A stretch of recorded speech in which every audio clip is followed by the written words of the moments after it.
thank you very much for coming. One of the problems I have is that I have two children who are now about this big, possibly this big. They're in their late teens, and they do not believe that anyone turns up to my talks at all. They've got no interest whatsoever in what I do.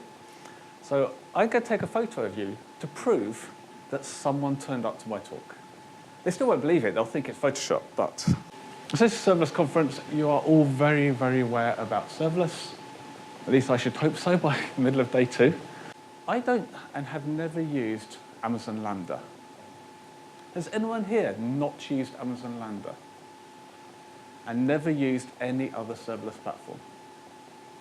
Okay, just a couple. Lambda is clearly the big elephant in the room in terms of serverless. There are alternatives. I personally like open source software. I'm a big fan of open source software, so that's why I'm talking about OpenWhisk. Very quickly, we all know this, serverless is code deployed to the cloud. Pretty much that's all we care about. It's executed in response to some sort of event, there's on-demand scaling and stuff like that. The thing I really like is that it's paid for execution. That, I think, is a really, really good payment model. I think that's wonderful. We can use serverless for loads of things, as we've been talking about for the last couple of days. But for me, it is all about the value proposition. That's why I'm interested in this from my clients. I'm an API developer. I build APIs for clients. I don't do big scaley stuff, but value propositions matter a lot. And this set of tweets is really quite interesting. The important one is the bottom one. We are relearning what was known in the timeshare days. Pricing needs to be based on something customers value, not infrastructure. And that's what I think is really interesting about serverless model in general. We are pricing based on what our customers value, not on the fact that we have to spin up servers. Because practically, they do not care. It's not their problem. Let's talk about Apache OpenWhisk. Apache. Has everyone heard of the word Apache?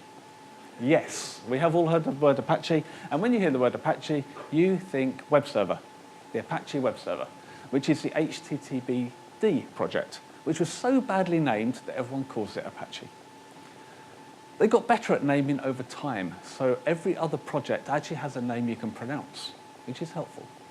And there are lots of projects that you're using today that come from the Apache Foundation. Kafka being a fairly good example, CouchDB being another one. OpenWhisk is also a project of the Apache Foundation, openwhisk.org. It is an incubator project.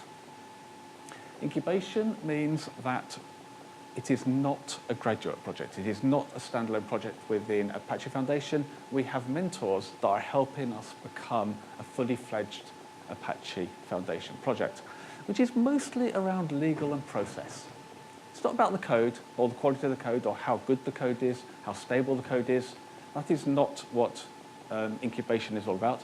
Incubation is about creating a sustainable project for the long term in open source. Apache doesn't think about next year. Apache thinks 5 years, 10 years into the future. And they like their projects to be sustainable for the long term.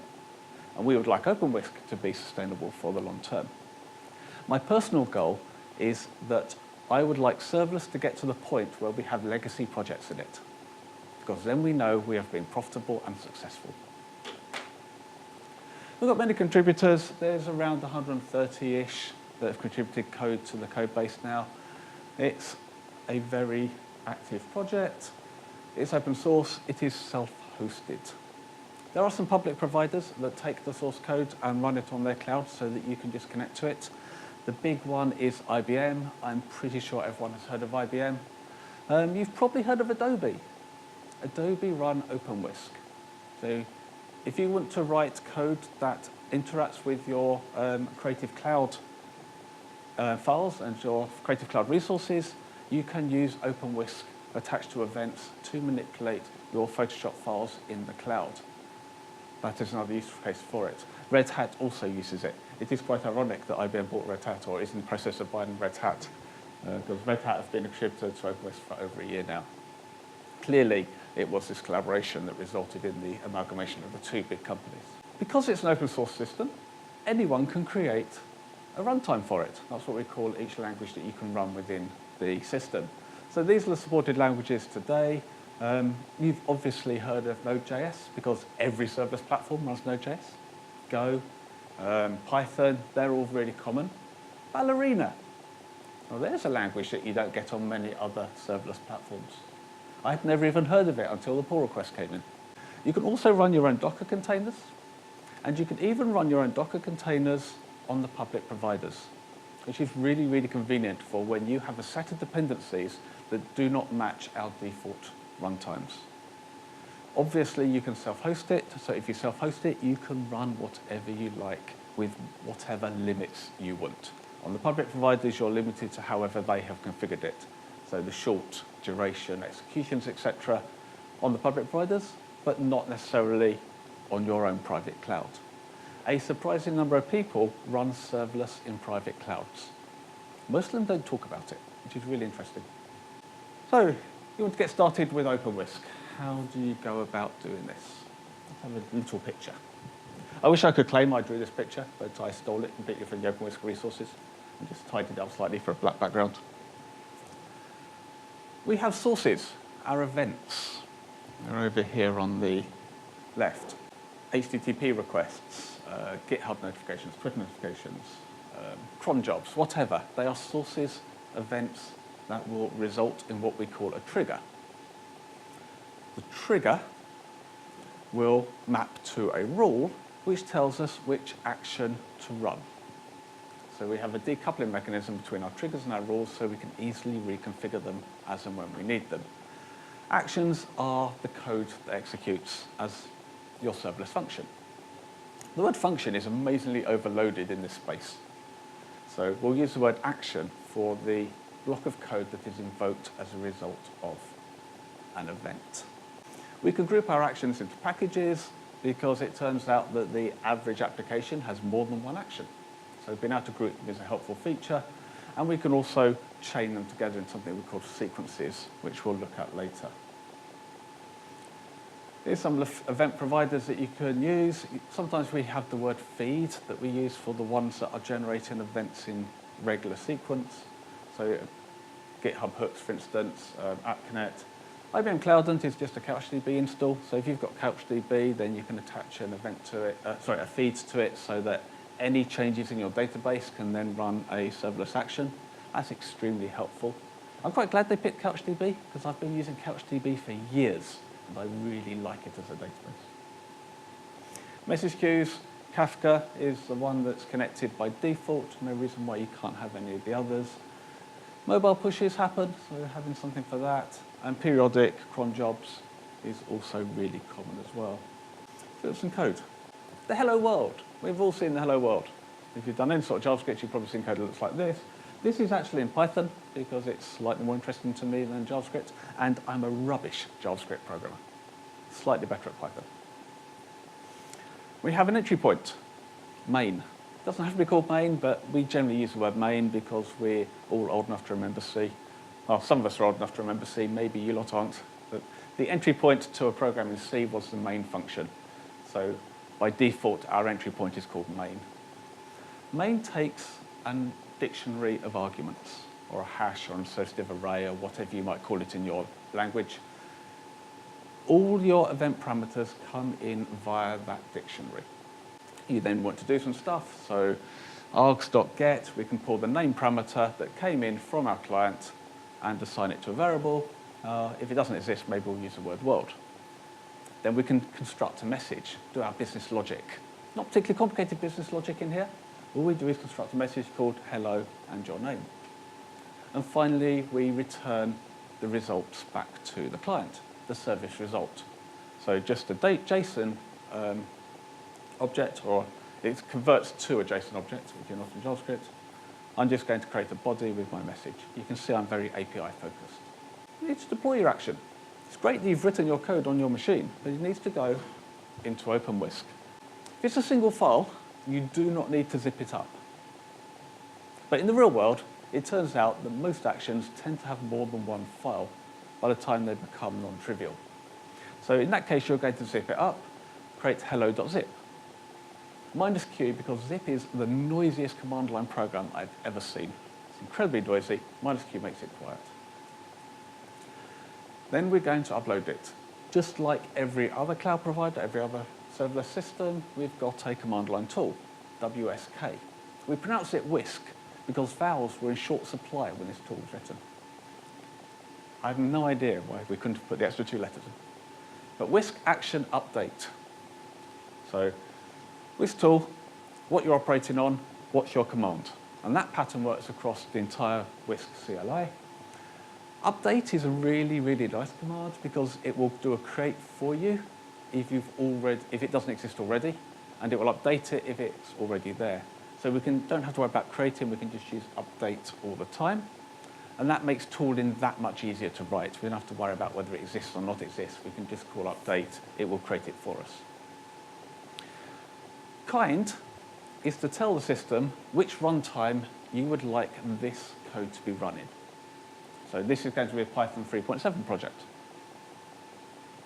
We have to tell it that because the zip file doesn't tell us. If we were just uploading a single file, we could infer it from the extension, but you can't infer from a zip file.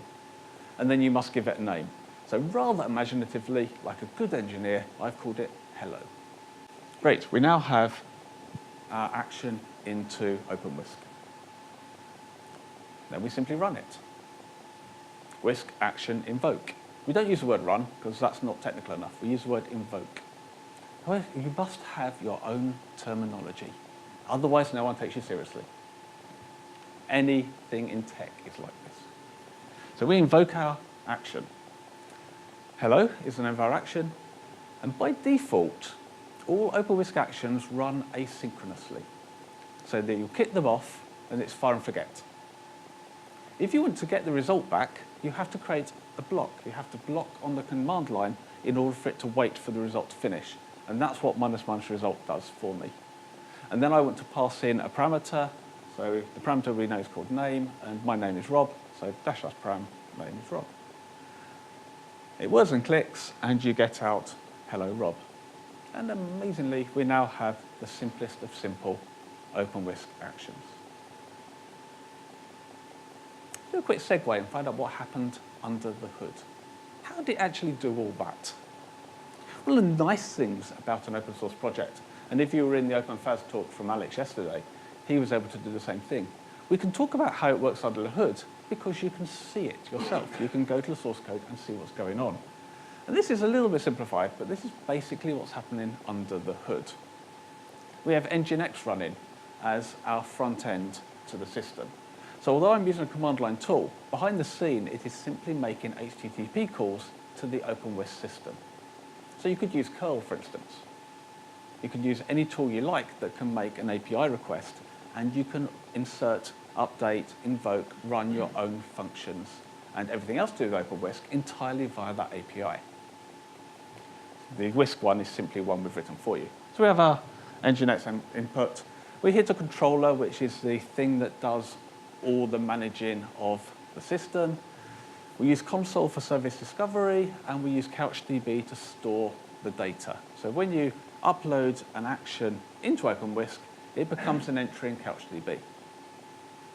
Then we have Kafka as a message queue to our invoker. So as you execute your actions, they go onto Kafka. The invoker will pick them up out of Kafka and create a container and execute your code in that container. That's fundamentally what's happening. It's a reasonable guess that every other serverless system works vaguely similar in some way or another. So to create an action, we're going to do whisk action create hello hello pi. That results in a post request to the controller, which results in a put request to CouchDB. And the data is just stored in CouchDB. It does nothing else. Most importantly, it doesn't validate anything related to that code. So if you send up invalid code, we do not know until you try to run it. Because all we've done is dropped into a database and sent a result back. When you run it, we now do a little bit more work. Because now you're paying, so it's worth doing some more work. So again, it's a post request to the controller to do your invocation. And then we pass the parameters through to the invoker. The invoker retrieves the action out of CouchDB and puts it into the container. It spins up the container, puts it into the container using a post request to /init, and then does another post to /run to execute your code. gets a result back, drops the result into CouchDB for logging and monitoring purposes, and sends it back through the controller back to your client. That's what's happening behind the scenes. Container lifestyle looks something like this. We have our runtime container. When we need to use it, we will call Docker run on it to run it, spin it up, and then we post /init to it, so we put the code in, and now we've got an instantiated container. Now we can run it as often as you like. So what we have here is a concept of cold start and warm start. A cold start, we go through these two steps. A warm start, we just go around this loop. That's why warm starts are faster. We don't have to do a Docker run, and we don't have to put the code into the container. So warm starts are, by definition, quicker. When we get bored of running your code, because you haven't actually done any events for a while, we will kill the container, because you're no longer paying for it. And we've got better uses of the hardware for people who are paying for their actions. So that's what's going on. We delete the container, then you get another cold start the next time the event occurs. Okay, in the segue. That's it. That's all that's happening behind the hoods. It's a little bit more complicated. There's an awful lot of code for that rather simple picture, but that's what's happening. So far, I've used the command line.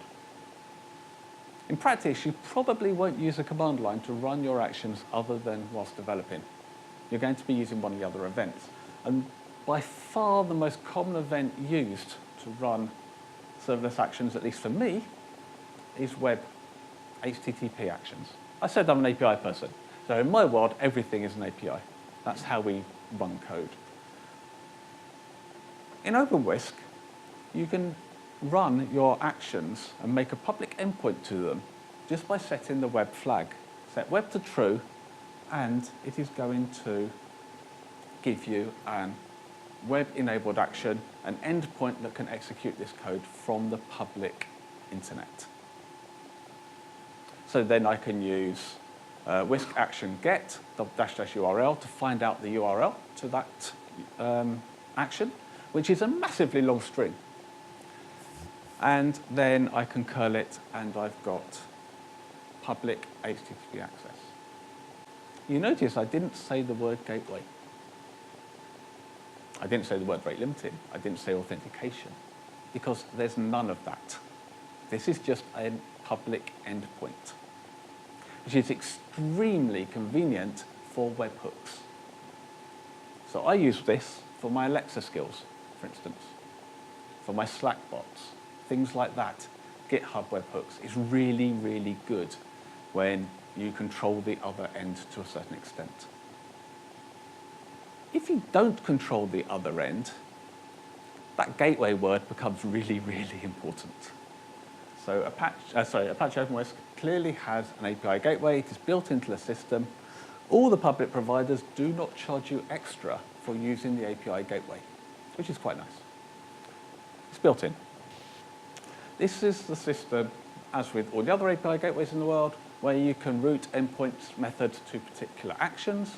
So we can have separate actions for post and put, for instance, and for delete and get.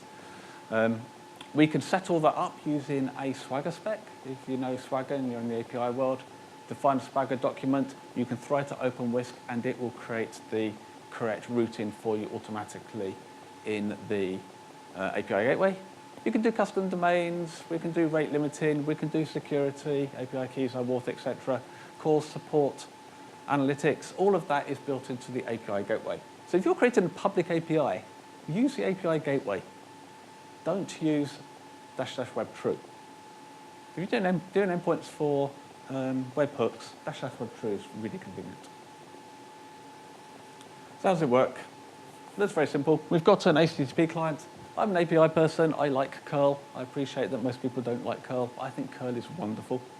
You're probably all on Postman nowadays for your API development work. Hit the API gateway. The API gateway will hit OpenWhisk. So it's decoupled from our core system. Command line looked remarkably similar. Whisk API create instead of whisk action create. Then we give it a name /myapp for our root /hello for this particular endpoint. I want it to be a GET request, and I want it mapped to the hello action. It'll create it for me, and then I can curl it. This is one of these custom domains because the default one you get is too long for my slide. And it looks exactly the same, because we've just put a layer in front of our standard OpenWhisk system. That's API Gateway. API Gateway is wonderful. I like it a lot. Probably related to the API centricness that I have. Most applications are not one action, as I said. You're probably going to have more than one action in order to create your application. So some sort of management or grouping of them is helpful. We call this packages. So we can group our actions together into packages, which means that they can operate, we can operate on them as a set. One thing that's really, really helpful about that is that we can set parameters on the package that then get passed to all the actions. And that's particularly useful for things like credentials or other things of that nature. Should recognize the URL, the command lines by now. So it's still whisk thing command. So whisk package update demo, and I've now got a demo package. And then I can create my action, and we use a / to separate packages from action names. So demo/hello means the hello action in the demo package. Nice and simple, nice and easy, but we now have some sort of structure around the amount of actions we've got living in our system. We've also got a number of built-in packages that come as part of the system. These are the ones that are in the default system on my computer. So I've got alarms, which is our word for cron jobs or scheduled tasks. Combinators for doing logic stuff. CloudEnt is my CouchDB package, etc. You can write your own packages and you can publish them into the OpenWhisk system. That's not so helpful on the public side. You've got a public provider. But if you've got your own internal on-premises OpenWhisk installation, being able to publish system-wide packages creates a level of abstraction and reuse which can be really quite helpful. You take one of the built-in actions. In Whisk system, we have one called samples, which is just to show you how to build your own packages and your own actions. It's quite a useful one to sort of dig around in and see how this system works. And there's one in there called word count. You can imagine what word count does. I can invoke it directly. I don't need to upload it or anything like that. And I pass in a parameter called payload. Was brillig, and the slively toes is 6 words long. So one of the handy built-in actions. It starts to illustrate one of the ways that we build serverless applications in general. We tend to write fairly simple one-task actions, and then we group them together to create a process that results in something that the customer or the client wants to happen. So we want to do this, then we want to do that, then we want to do the other, then we do whatever. We tend to have a list of things we want to do. And in the serverless world, we tend to put them in separate actions, and then we string them together. How do we string them together? In the OpenWhisk world, we call it a sequence. So here I've got my contact form, because I've written a nice static website that's scaling really nicely on GitHub Pages. And I now need to store that user contact form into a database. I need a store database action. I need a send email action. I need to update my Slack channel, because we can't do anything nowadays without putting more noise into Slack, can we? I don't know what your Slack channels are like, but mine are nearly unusable. Goodness me. So everything goes into Slack nowadays. And it's that way that they've taken the horrible bits about working in an office and given it to all the remote workers. You're always interrupted. Have you noticed this? Slack, wonderful. Anyway, so what we've done is essentially got a pipeline of actions here in our sequence. And I can create a sequence from the command line. I tell it the names of the functions. I give the sequence a name. And now I can attach that name to an event via a rule. And I have an application. That's how we do it in OpenWhisk. And that's really helpful. Chaining actions together is a really common thing. Being able to do it really simply, it makes life easier. You don't necessarily want to do every single action every single time. You might want branching, for instance. In AWS Lambda, I believe they call this step functions or something like that. And I'm pretty sure Azure has got something similar. In OpenWhisk, we call it composer. The concept of composing together actions in order to create an application, composition. And this is an example one. There is an app you can use, which is an Electron app, so it's cross-platform, which will nicely visualize out your composition. And I appreciate that that is too small for you to see. So I have it zoomed in to just one little bit of it so that we can see what's going on. This is for an Alexa action that I wrote as a little sample. It's not particularly an imaginative one. All it does is tell me whether I need to put the green bin out or the black bin out each Thursday, because it's one or the other each week. And here's my little action. So what I do is I have an authentication section where I check that I'm actually getting the webhook from Alexa, because I don't particularly want this to be run any other way. If I fail that, I'm going to send a failure message back to the client. If I succeed, I'm going to need to format my input and extract out of the payload that Alexa gives me. I'm going to extract the bit I need, and then I'm going to validate it. So I have a sequence going on here. And then if I successfully validate, I'm going to do some more work. If I fail to validate, I'm going to send another failure message, etc. And I can build up a structure that represents the logic of my application. It's quite clever. It's quite nice. It's quite a nice way to work. It's very visual. In practice, you write it using JavaScript. At the moment, there's a Python one coming, and presumably it will roll out to other languages as required. But it's a bit of a DSL, though. You need to know the right function names in the Composer package. But we write it as code. And that's really, really important, because infrastructure as code is a great pattern. If you're not following it, I highly recommend you do. If it's not in your version control system, it cannot be repeated. This is a fundamental law of the universe when it comes to software engineering. If you clicked on buttons in a UI, the chances of you clicking on those buttons in the same order, or even those buttons still being in the same places on that web app, is remarkably low. It's not going to happen. So if you want reproducibility, it's got to be in version control. It's got to be scriptable. It's got to be automatable. So that's what we do with OpenWhisk Composition. We write the code that generates the diagrams. It's not particularly complicated. The names should be fairly obvious what's going on here. I've got a sequence, composer.sequence. And sequence takes a comma-separated list of things to do. So the first thing to do is this composer if statement. The second thing to do is this format output for Alexa. So what I'm doing there is saying that no matter what happens in my system, I'm going to have to send the data back to Alexa, so I will have to format it in the way that the Alexa system expects that data to arrive. So I can create a simple sequence and put format at the bottom, and I know I'll end up with the right output back to my client. If statements take 3 parameters: what you want to run, what to do on success, what to do on failure. So here I'm doing an if statement on authenticate. Do I succeed? Do I fail? If I succeed, I'll run an if statement. If I don't succeed, If I succeed, I'm going to run a sequence. If I don't succeed, I'm going to send a failure.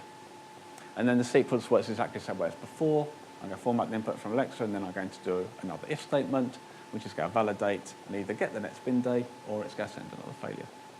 And all the time, whenever it's made the decision, created the payload, it then sends the data back out to formatted in Alexa format. Which does mean that if I don't want to use Alexa anymore and I want to use a Slack bot, for instance, or some other way of doing this, all this code in the middle here doesn't change. I just change the top and bottom, the way I get the data and the way I send it out again. I quite like this feature of being able to compose together fairly small actions so that I can change bits and retarget and repurpose code that I know works. So more about infrastructure as code and building automatable systems. Deploying all these actions, all these sequences, hooking them up to the API gateway, and all that stuff, it's quite boring. It's not a particularly interesting thing to do. So you need a way of doing it that, again, is reproducible, and you can put in version control and all those fun things. We have frameworks for doing that. That's the name we seem to have picked for this. And by far the biggest one is called Serverless Framework, which I think is the worst name ever for that particular product. I mean, this space is already badly named, and then we've kind of compounded it. Whatever. Serverless Framework. Has everyone who's using Serverless touched Serverless Framework yet? Most people, some people. Highly recommend it. It is a lovely way to do things. Amazon Salmon if you're on AWS. But Serverless Framework is agnostic to your provider, and it enables you to define all the actions that you want to put into your application, how you want them wired together, what events you want attached to which actions, and things like that. You define all that in a YAML file, because YAML is currently the config format of choice. And it will then manage the deployment for you. This is wonderful. It's not something you want to write yourself. So if you've not touched Serverless Framework, or one that's similar to it, I highly recommend you look at them. So for OpenWhisk, there's a plugin available for it. I think James Thompson is the guy who maintains that. So he knows what he's doing, which is good. Serverless Framework itself uses the serverless command line tool. So we have the serverless word. And then we can create an application based off a template. So we provide an OpenWhisk template, and there's one for each runtime. This example we're using the PHP runtime. I'm slightly biased towards the PHP side, mostly because I make lots of money out of PHP, and that is definitely a reason to like it from my point of view. I also write the runtime for OpenWhisk, so I know it works well, obviously. And then we create a serverless.yaml file, or it creates one for us, and then we fill it in. So serverless YAML file, you have your name, your application. This one is a to-do application. It's a to-do API. Provider, that's how you tell serverless which provider you're going to be using. In this case, it's OpenWhisk. By default, it is AWS Lambda. So if you're going to be targeting Azure or Google Cloud Functions or OpenWhisk or whatever, you need to tell it which provider you're using. And if you're going to use OpenWhisk, you must tell it which language you care about. And you can do that globally, or you can do it per action. So I've just said, this is a PHP app. And then you fill in your actions. So they look something like this. So it's all YAML. We've all used YAML, haven't we? Do we all hate it, or is it just me? I'm not a fan of YAML. It looks really good for the simple cases, but for the non-simple cases, there are also a remarkable amount of esoteric rules in the YAML spec. Anyway, sorry, I keep going off on rants. List to-dos is a name of my action. It needs a handler. Which code is going to run as a result of this action being invoked? And that's going to be to-dos PHP, and I want the main function within that PHP file to run. So I could have one PHP file with multiple functions in it, which I could target to different actions in my serverless configuration. Each action must have a name. So to-do backend / list to-dos tells you that it is in the to-do backend package, because I want to group all these actions into one place so that I don't get confused with the other applications I've got sitting in my space. Events are the way we hook into our action. How is this action going to run? HTTP is an API gateway. So here I'm saying use the path / to-dos, and I would like a get method on the list. And then I've gone add to do, and if I had enough room on the slide, you would see it's a put request, because if we're going to, or no, so it's a post request. We can post to add to do to add a new to do to the system. And there are further actions to allow me to delete, get one, update it to mark it complete, and all the other good things related to a nice RESTful API. And I just define it as a YAML file. And once I've written my YAML file correctly, and there are no errors in my syntax, I can deploy it. And I type serverless deploy, and it goes away and whirs and clicks for a bit, and works out exactly what I've done and creates all the actions I need in the OpenWhisk system for me. So it goes through compiling all my functions, my packages, my API definitions, etc. Then it deploys them all. Then it gives me a list of all the API endpoints as nice, handy, fully qualified links, and says, done. And I fully deployed my application using Serverless Framework, which was originally written for AWS Lambda, onto an OpenWhisk system. So that's pretty cool. Time you've got to your third or fourth serverless application, tooling like this starts becoming really, really helpful. As soon as we get tooling like this that's useful for debugging, it will be even better. But I don't think we're quite there yet. So that's what I want to tell you about OpenWhisk. OpenWhisk is an open source project. All the source code is available for you to look at. In practice, none of you will. That's fine. I have no problem with that. I use an awful lot of open source projects I've never looked at the source code for either. But I like the fact that it is open and available. I think it is a useful feature of the software ecosystem. I think open source software is vital for the health of our industry because it's the place where we can put all the common things, all the boilerplate. Right? Nobody has a competitive advantage today by writing a new web server. Practically, it's not going to make you a lot of money with your clients. In 10 to 15 years' time, I suspect that we'll be saying the same thing about serverless systems as well. The serverless application itself is virtually the commodity because that's the way our industry goes. Our industry rises. The things that are new and innovative today tend to become common over time. And open source is one of the key features of why that is happening in our industry. I think it's quite cool. It means that we do more and more exciting things because we don't have to keep reinventing the boring wheels or paying horrendous licensing fees to IBM. It's cool. It's good. So OpenWhisk is a great one. There are other open source software serverless systems out there, such as OpenFAS, for instance, and FN. OpenWhisk itself, I think, is quite a nice one. It's made up of other open source components. It has a very nice architecture. It works really well.